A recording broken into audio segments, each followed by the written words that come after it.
Hi guys, welcome back to my channel. If you're new here, my name is Danelle. If you have been here, then welcome back.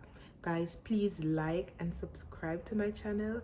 Please share the video and to family, friends, whoever.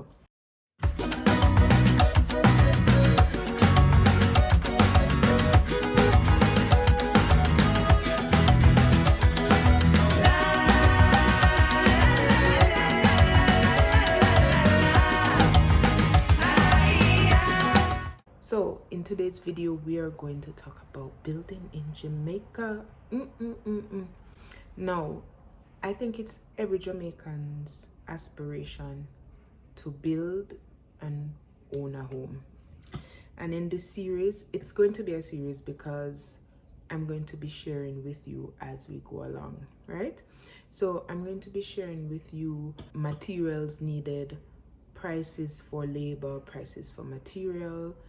In this first episode of the series, I'll be going through work, like how I found my contractor, the prices for building the shed, building the digging the foundation, cleaning up the land, and so on and so forth, and things I would have done differently if I was in Jamaica, or maybe, you know, just to save some money. So yeah, let's get right into it. The video quality might not be the best because I get videos from everybody from all over the place. So I'm basically managing the project from remotely, and I get people to do stuff for me. I have a contact with the hardware, and so yeah, that kind of slow up the process of the building as well, because of course I am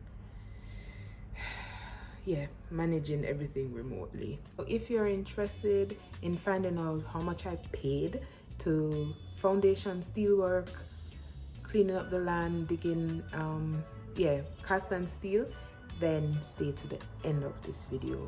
I'm gonna tell you the price I paid for all of that. Okay, so tada, this is the land space we're working with. When I tell you it is bushy and rural, it is bushy and rural, but I wouldn't have it any other way. So we are working with 1/4 acres of land, 13.65 meters by 9.26 meters size house. This is the plan that we're working with, but of course I've changed a lot of things, and we're not building the entire house at the moment, just a part of it. So one tip I would give you guys is to make a plan, work with professionals, and start your house. No matter how small, no matter how rural the place is, start your house and ask a lot of questions. So unfortunately I don't have video of the land being cleared, but at this point it was cleared and the hardware was delivering the material for the shed. So the shed is 16 feet high and 12 feet wide, and these are the material that you will need. Pause it and read it. So for material for the shed and transportation, we paid 259,461.61 Jamaican dollars. This is what the shed looks like. Of course, you need the shed for storage, the men to put their clothes and everything.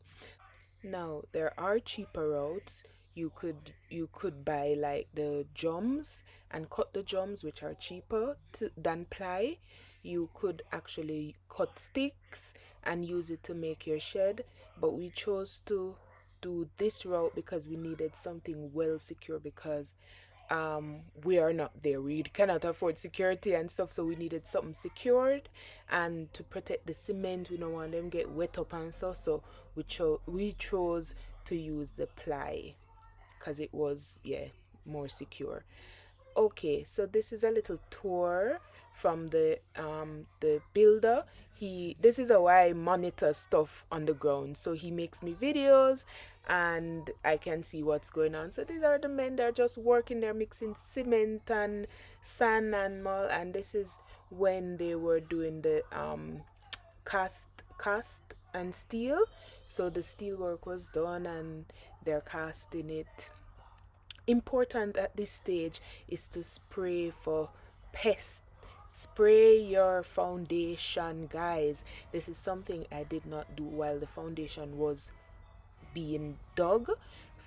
Spray your foundation because it's cheaper when you spray it at this stage than when the house finish, or when it start black up. It is more expensive when you spray it. So call in the pest control people them and get your foundation sprayed. So I did say I'm going to give you the total cost for cleaning the land. That was done by a backhoe. So I know manual labor clean the land, the backhoe it down. Building of the shed, marking out and digging the foundation, steel work, casting the foundation, and the grand total of that.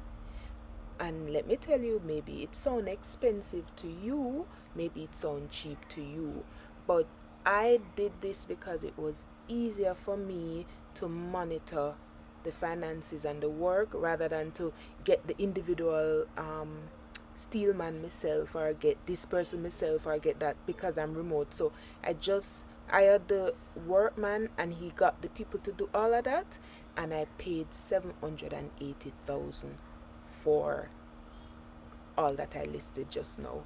So let me know in the comment section if you think that's too much for up until cast and steel. So if you've enjoyed this content, please subscribe for more. I will be updating you as we go along this journey. See you soon. Bye bye.